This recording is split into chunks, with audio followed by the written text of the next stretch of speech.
Hey there, welcome to my drone tip series where I provide you individual ways that you can improve everything about the operation of your drone. From actually flying it to getting better photos and videos to improving your drone business, everything we cover in this video are things that I implement into my everyday work flying for clients and capturing images to share on social media. Everything covered in this video are short topics that don't really deserve their own in-depth YouTube video because they're quick and easy to explain, but they're still important, which is why this is the first episode in the series of these quick drone tips. So if you're here watching this video and you want more tips after this video, I'm going to leave a link in the description to my playlist. So hopefully you can go and binge watch all of these tips and implement them into your own workflow to take better photos and videos and better operate the drone that you're flying. Also, this video is sponsored by Squarespace, but more from them later. Now, I figured there was no better topic to kick off this series with than the gain and expo settings. This is my first tip to share with you, and it's probably one of the most important things that I could tell somebody when they're flying their drone is to adjust the settings within the gain and expo section because it really does adjust how the drone flies. If you think it's too fast, if you think it's too slow,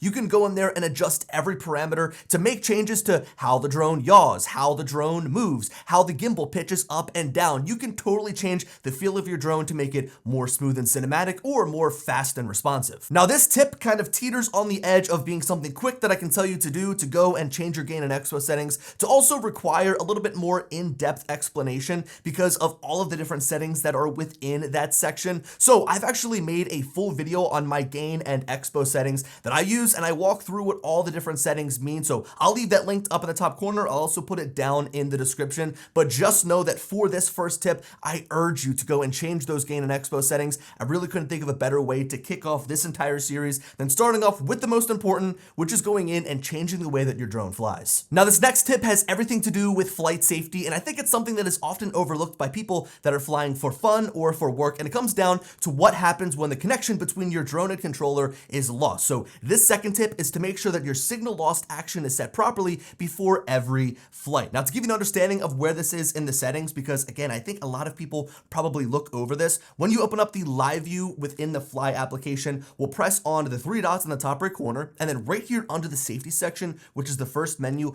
we'll scroll all the way to the bottom, tap on advanced safety settings, and then under signal lost, we'll make sure that it is set to return to home, descend, or hover. Now, I always tell people that return to home is the way to go. Of course, if your drone is flying away from you, it's say 1,000 feet away, you don't want it to just hover there if you lose connection. You want it to fly back to you, land safely so that you can diagnose what happened within that flight. Well, if you're flying indoors, you're probably going to want to switch to either land or hover because you don't want the drone to return to home inside and hit the ceiling. Instead, you want it to just land or hover in place so that you can go and grab it from wherever it might be flying. Now, let me tell you a funny story. One day, I was flying inside for work inside of a massive warehouse that was being built for construction. And then the next day, I went to go and take photos of an office building for sale, never changed my return to home action, which was set to land. And don't you know that as I flew up and over the trees, the drone lost signal and immediately landed in the parking lot. Now, at the time, I'm sitting there thinking, why is this drone not returning to home? But then I remembered I didn't change my signal lost action, so I had to drive all the way around. Thank God it was on a Saturday because the drone was just sitting there in the middle of an empty parking lot, but that was a scenario that could have been easily avoided if I made sure to change my signal lost action before all my flights and at least check to make sure that it was set properly. Now, my next tip is for those of you that want to take still images with your drone. Maybe you prefer to take photos over video, or maybe you're a dual threat. Maybe you do photo and video. Regardless, if you're somebody taking photographs with your drone, you want to make sure that you are always using the auto exposure bracketing function within the shooting modes. Now, when you press the shutter button, your drone's camera will take multiple photographs at different exposure levels of the same frame, which yields many benefits. For example, I can now leave the camera on my drone in the automatic exposure setting so that I don't have to worry about it. Think about everything that goes into flying a drone. It's way more complicated than just using a camera on the ground. You've got to deal with actually flying the drone. You've got to deal with airspace safety, looking out for manned aircraft. You've got to make sure you're flying safely. You've got to make sure that your battery level is right. You've got to make sure you have enough to return to home. You've got to make sure that your shot is framed up properly. There's so many things to worry about that the last thing I want to do is change my shutter speed or move my ISO. No, I want to let the camera do all the work for me, and then I'll choose the best exposure for my bracketed shot when I sit down at my computer. In the same vein, with the screens on these controllers or on my phone, sometimes it's too dim or too bright to really tell what's properly exposed. Sure, I could use the exposure value or the histogram, but I find that sometimes when I try to dial in my exposure perfectly, I'm usually off because of multiple factors. The sun, the different colors, and the different brightnesses of these screens. So I would rather have these 5 images that I could choose from so that when I get back to my office in a controlled environment, I can choose the best exposure. There are so many times that I take a photograph looking at something that's bright sitting down on the ground, and even though that I've used the auto exposure bracketed mode, that initial image is usually way off, so I'll use the darker one. So there's a lot that goes into it. Overall, I would say that taking bracketed images is the way to go because it's going to make your editing process so much easier and at the end give you better looking photos. Now, my next tip is something that I've been doing since I first started flying drones, and it is something that I've made use of a lot as of recent because of how cold it's been here in Philadelphia, and that is flying from your car. There is nothing better than reaching over into your passenger seat, grabbing your drone, putting down your window, taking off from your hand, rolling up your window, and sitting in the warmth. Now, I would say it's almost impossible to get a good drone video, a nice smooth shot on the sticks when your hands are freezing cold or with big bulky gloves. So the car for me is the best because I can control the climate. Also, I can plug in my controller, kind of have infinite power in that sense. Also, I am able to better see the screen. I just talked about exposure and not being able to see the screen with the sunlight. Well, now if I'm in my car, I'm able to better see the screen. Also, I've got good visual line of sight out of the windows of my vehicle. Now, here's the thing. If the car is not the move, if you can't get your car close enough to where you're flying from, I'd also invest in some fingerless gloves. So I've actually got a pair with magnets on the back that fold over and will cover my fingers so they kind of become mittens. But when I want to fly, I can take them off. I can expose my fingers. I can actually make contact with the skin on the sticks to get the most precise control. And that for me has been a real game changer here this season. Also, I've seen people use like these huge pouches that go around their waist that they could put the entire controller inside of. That could be another good move, but at the end of the day,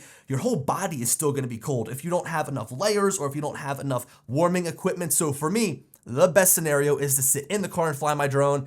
There really isn't a better spot. Now, moving on, our 5th tip comes as a courtesy of this video sponsor, Squarespace. As you guys know, Squarespace has been a great sponsor of the channel over the past couple of years, and I truly feel like I couldn't run my business without them. And I want to take the time to really run you through the back end of my website to show you how I've set it up. Now, what's great is with Squarespace, I started with one of their templates and was able to customize it to be exactly the way that I wanted. So I could make a home page, an about page, a contact page. I could show all the services that I offer as an aerial photographer and videographer. So this right here is like the one-stop shop for anybody that wants to hire me to come see what I'm about, contact me, understand what my work is like so that they know if I'm a right fit for them or not. Now, recently I've set up a print section within my Squarespace site so that I'm able to sell prints of some of the shots I've taken here in Philadelphia. I've got shots from when the Eagles went to the Super Bowl, of the parade after the fact, and then I've also got some cool color splash images of different landmarks here in the city. And this has been great as another source of revenue for myself to be able to sell the work that I've done, that I've created, to kind of give me another stream of revenue. What's also been great is Squarespace is offering some different business management tools like invoicing so that I'm able to do everything that I need for my business in one place. I can sell my prints, I can give people information about myself, I can invoice them, and there's no need to go and find another service to handle one of these tasks. So a big thanks to Squarespace for sponsoring this video and helping me display my work online for over half a decade. Now, moving on, tip number 6 is all about power. You want to make sure that you have enough battery with you so that you can fly for as long as you need to, and these drones are fairly power hungry. So I always say that like 4 batteries is kind of the sweet spot. You've got 3 batteries to fill up the charging hub and then 1 that goes inside of the drone. So this is nice for travel purposes, but also gives you enough battery to fly for a fairly good amount during the day. But here's the thing is if you don't have any power with you, or if you're away from an outlet, you're restricted to those 4 batteries. And that's why I like to bring some sort of portable power, which in this case, I have these 2 Anker batteries inside of my backpack. One of them is an absolute powerhouse with a total battery capacity of 27,650 milliamp hours. It also has 1 USB-A port and 2 USB-C ports for a total output power of 250 watts.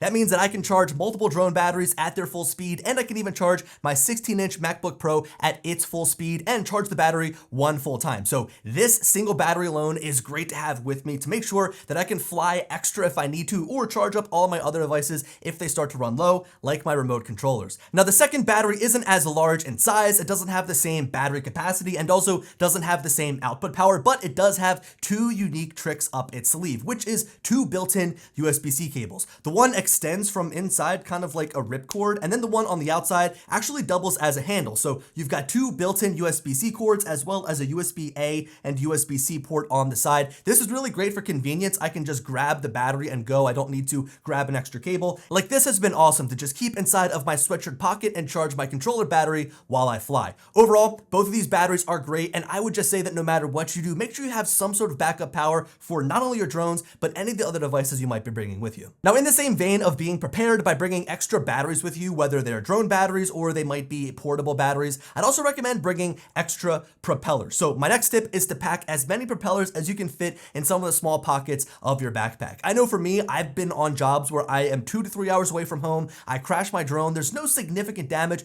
to the actual drone itself, but don't you know, I nicked a propeller and now I can't fly because the propeller broke. And if I would have just brought extra propellers inside of my backpack, I could have changed the prop and continued to fly. Now, this brings up kind of a bigger topic. Like, if you're going to be doing this for work, maybe you should just have a full second drone with you as well, which I do. But in the scenario where some people are traveling with just a backpack, they've got room for just one drone. One of the largest areas of failure is the propellers. So if you don't have any extra, and if you lose one or break one, you're then grounded and can't fly. And that would be a silly reason to not be able to take your aerial photos and videos on your trip. So be sure to pack any extra propellers because they're definitely important. Now, in my mind, the keys to a good photograph or video clip is through proper framing. And that's why I take pride in how I angle my photos and videos. I always make sure that everything is lined up perfectly. Everything is symmetrical. I make sure that everything is pleasing in the frame, whether I'm taking photos of a skyline, a building, of a moving train, a moving boat. It doesn't matter. I make sure that everything looks pleasing in the frame because then it's going to be pleasing to watch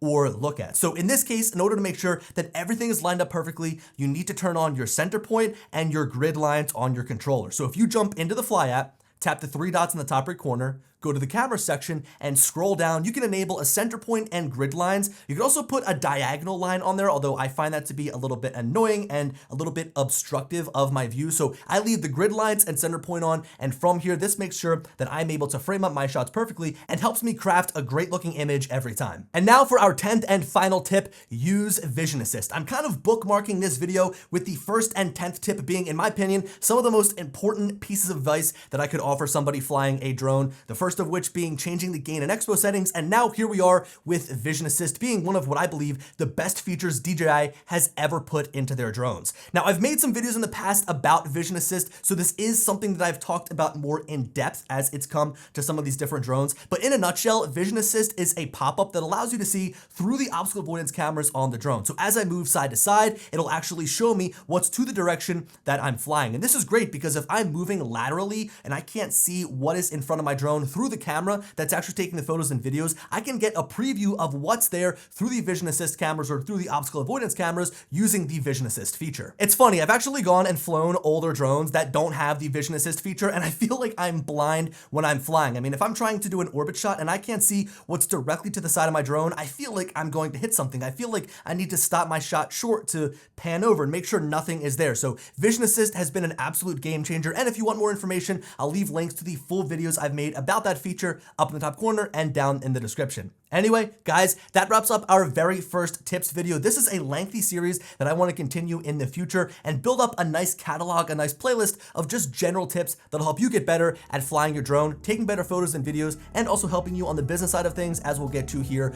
more in future episodes. Anyway, thank you guys so much for watching, and as always, I'll talk to you later. Peace.